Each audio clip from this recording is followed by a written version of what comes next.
Good morning, everybody. It's another episode of Intellectually Honest, unedited, uncut. We're going to get right into it. Before we get started, though, y'all go and hit that like button, hit that subscribe button, most definitely hit that notification bell, all that flash.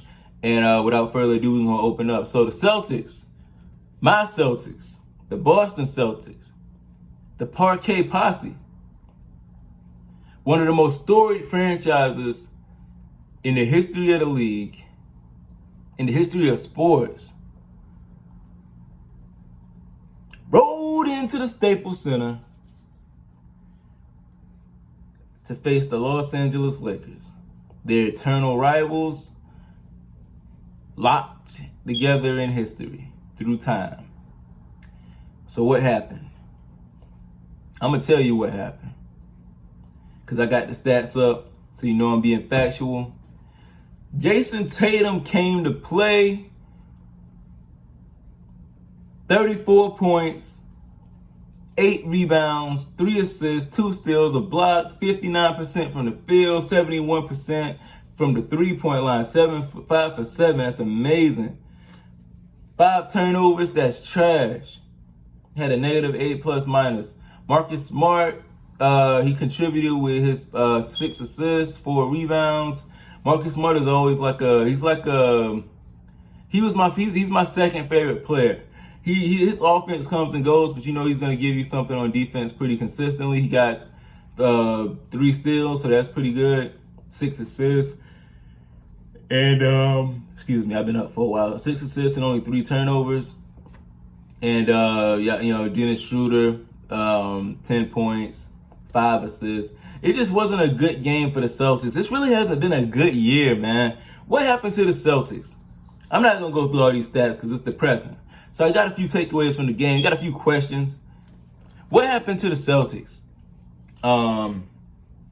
Everybody, what happened to my Boston Celtics? I remember back in 2017 when Tatum was a rookie. Brown was a second-year player. Smart was just coming into his own. Terry Rozier was a young player. Al Horford was a veteran and still kind of like at the end of his prime. Kyrie Irving, Gordon Hayward. And I remember when that team was the most exciting team in the league. We were thought to be right on the cuff. We were thought to be next up. And it all just seemed to have crumbled. And I don't know why or how. I remember that. I remember with Gordon Hayward, foot got twisted around in that freak accident with him going up to try to catch the alley and whatnot. He's out for the season. Then, as the playoffs get near, Kyrie Irving he's out for the remainder of the season. He can't play with us for the duration of the playoffs. All hope is lost. I watched this team grow up right before my eyes. I watched Tatum, a rookie, show that he is one of them guys. He's going to be there. I watched Jaylen Brown show that he's going to be right there with Tatum, just as good and better on some nights. I watched Marcus Smart become the heart and soul of this team, like the soul and the spirit of Kevin Garnett was transferred into Marcus Smart, smaller 6'4" frame. I was just like, wow, this is incredible. I watched Al Horford outplay Joel Embiid. I watched Terry Rozier smoke Eric Bledsoe, and Eric Bledsoe was asked about Terry Rozier, and he said, man, I don't know who that is. And Terry Rozier proceeded to embarrass Eric Bledsoe. I'm talking about, go watch that play when he hit that clutch shot, he jerked it back on Bledsoe, and Bledsoe went, and he didn't even try to get back to him. He was just so far out of it. He pulled up, boom, hit the 3. I was like, sheesh, this kid. And then we came within 1 quarter of going to the finals. Tatum as a rookie, we just couldn't get past the King and the Cavs. But everybody was hopeful. We was like, man, when we get Kyrie back, when we get Hayward back, and we got them back, and it was a mess. And I was like, wow. Kyrie came back, and it seems like nothing was ever quite the same then. we got, I want to say we made it to the playoffs, but we got bounced in the second round by the Bucks in very, very embarrassing fashion. And it was just not good. And it hasn't really been good since then. We thought we thought we could replace Kyrie with Kemba.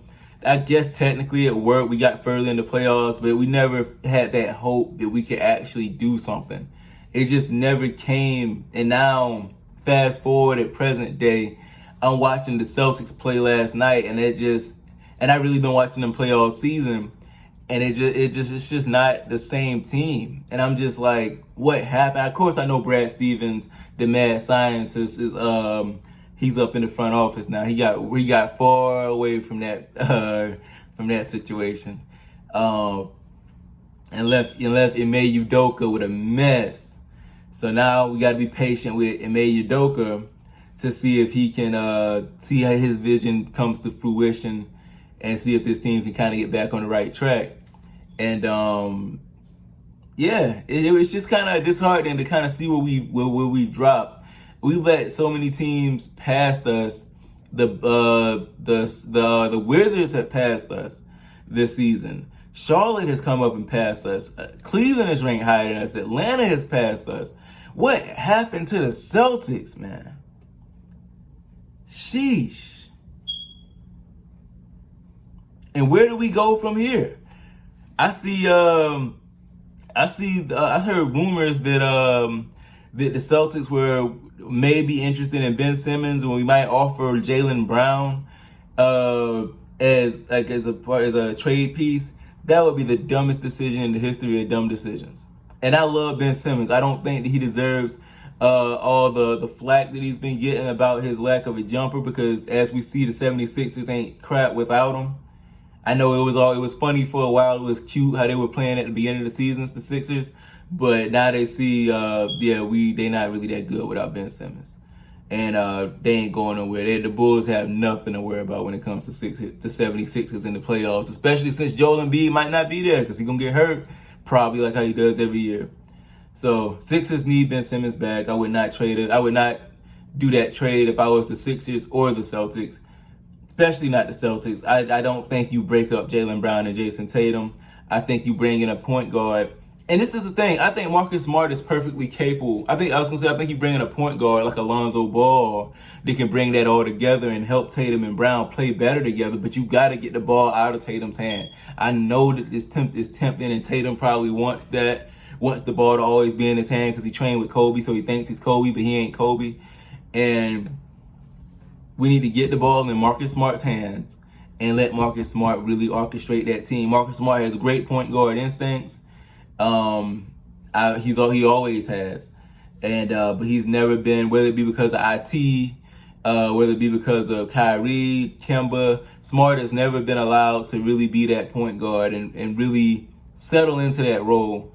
So his situation is very similar to Lonzo's in a way, but I think Smart is perfectly capable